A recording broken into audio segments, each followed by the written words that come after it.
Ganito ba problema ng Panasonic na inverter mo na washing machine? U11. Ayan, no? So, U11 po ang lumalabas. Ayaw mag-rinse, ayaw mag-spin, pero nag-wash naman. So, mga ka-repairman, panoorin mo, no? Full demo tutorial ito. Walang catch yung video, no? So, bali, meron na akong dalang stand.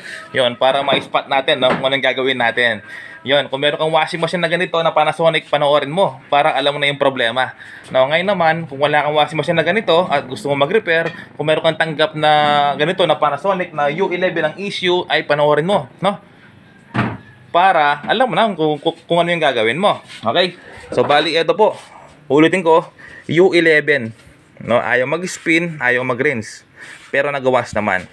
Okay? Tara, check na natin yan. Ang bubuksan natin sa likod. So, bali, ito na, no? Ayan. So, likod po yung bubuksan natin. Kalasin yan, dalawang tornilyo. Ayan. So, ito yung alisin natin, yung taas na yan.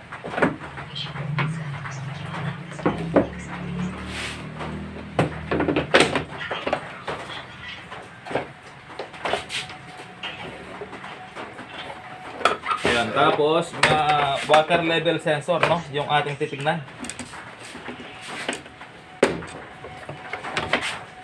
So, nakatago yung kanyang water level sensor, no? Yun ang papalitan natin. Ayan, kapag yung issue ay U11, no? Ayan, water sensor or water level sensor. Yun, so sungkitin natin, no, kung kaya ba. Kuha tayo ng long nose.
Aray.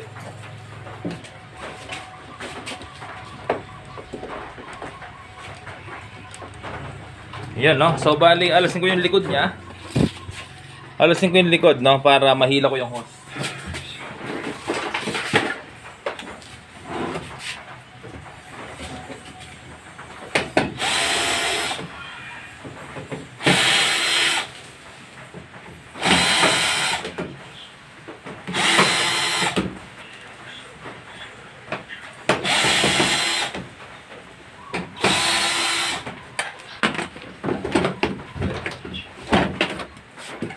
Yan, yung hose niya, i-adjust lang natin. Yan, may hose na maliit yan. Itulak natin sa taas. Ayan, no? So, adjust lang yung hose sa loob, tapos ilahin natin sa taas, no? So, ganun lang. I-adjust mo sa loob, sa ilalim, tapos, ayun, okay na yan. So, ngayon, sungkitin na natin, no? Para hindi mo nabuksan lahat to.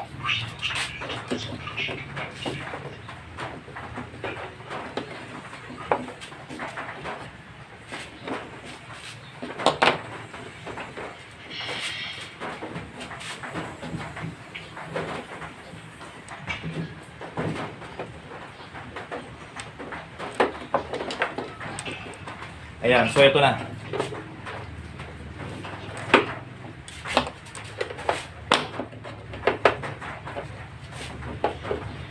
Ito yung water level sensor na papalitan po natin.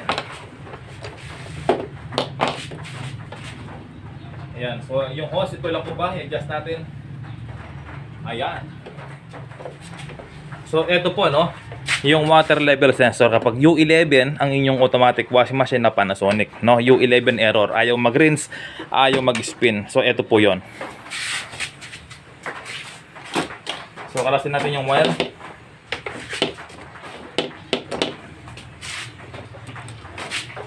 Tapos yung bago ilalagay natin. Ito yung bago, no? Yan, tapos yung hose nakalagay po dito yan, nalisin natin. Ito yung luma, no? So ito po yung sira. Okay, so tapos ilalagay yung hose dito. Yan. So maganda bawasan natin, no? Para sumikip. Ayan. So nagbawas ako para sumikip. Ipasok lang natin 'yan. Okay, sagad natin, no?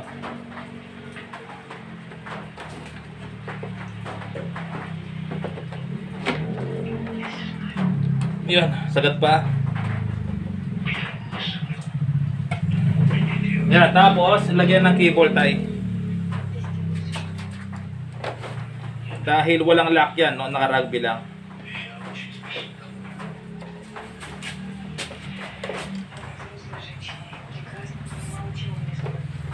Mamaya ipapakita ko po, no? Spot ko yung camera.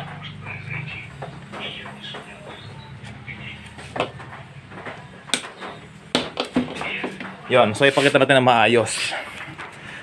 So ito po yung pinalitan ko, no? U11 error, ito yung problema, no, ng Panasonic na inverter, ang water level sensor, no? Yan, tapos ito yung pinalit natin. Ayan, narumi lang po dahil marumi yung kamay ko. Yan, yung wire niya nilagay ko at 2 pin po yan, ibig sabihin dalawa yung pin niya. Yan, dalawa lang siya, yung pin. So kamukha po niya, no? Kung bibili kayo ng pyesa, dapat kamukha niya. Tapos nagputol ako ng konti, no, para sumikip po siya. Ayan, no. At nilagay ko ng cable tie. Okay? Kaya ako nagbukas sa likod para mahila yung hose niya dito. Ayan, no, para mahila, para maitaas. So ngayon, hilahin ko na siyang pag ganoon para bumaba na yung water level sensor. Kailangan po kasi nakahiga po yan. Pag ganoon po dapat yung pwesto. Ayan, so ngayon, higaan na natin. Higaan na natin, no, habang hinihila ko yung hose sa ilalim. Ayan, spot natin. Yun. So, hilahin ko dito yung hose para bumaba siya.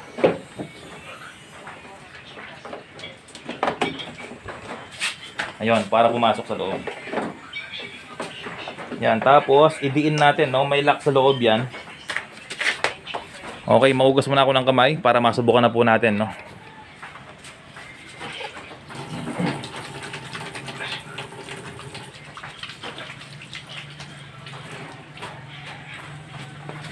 Ayun, walang catch yung video mga repairman. Ayun, so bali ito na nga po siya. No, kailangan nakadiin po yan.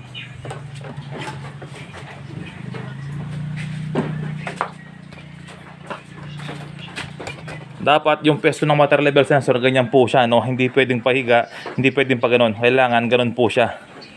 Kailangan diretso lang siya, no? Hindi pa side deep ganun. Pag ganun lang dapat. Okay?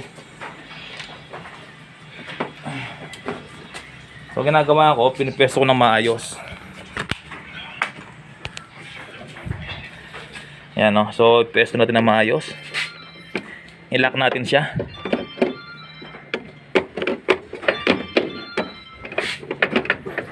Ayan, no? So yan, nakalock na siya, nakapwesto na. Yan, hindi mo kailangan kalasin ng buo to, no? Yung buo na yan, hindi mo kailangan kalasin ng buo yan. So kailangan lang sungkitin. Kaya nga may butas, no? Yan, so ngayon subukan na natin kung okay na ba siya. Kung hindi na mag-error na U11, no?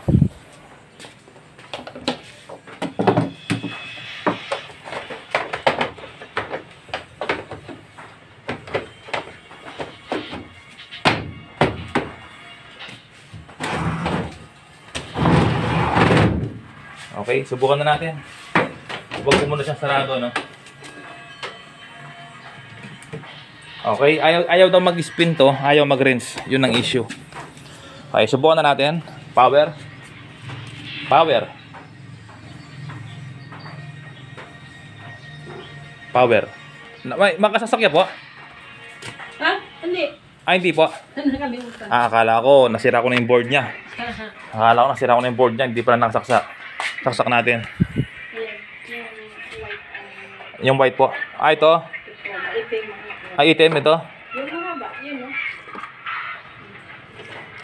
Yan yung ano niya, doon. Socket. Ito po. Oh. Ayan. Kala ko nasira ko na yung board niya. Nakasaksak ba doon? Opo, ayan, nasubukan na natin. Power. Yun, tapos spin. Start.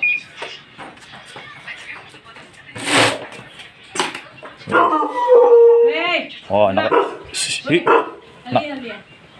Ayan po mga ka-repairman, umiikot na, no? Ayan, so kanina, napakatagal po niya bago mag-error. Oh, so ngayon, okay na siya, no? Pag pihit mo, pag press mo, iikot na siya ang timano. Ayan, okay na mga ka-repairman. Water level sensor lang ang issue.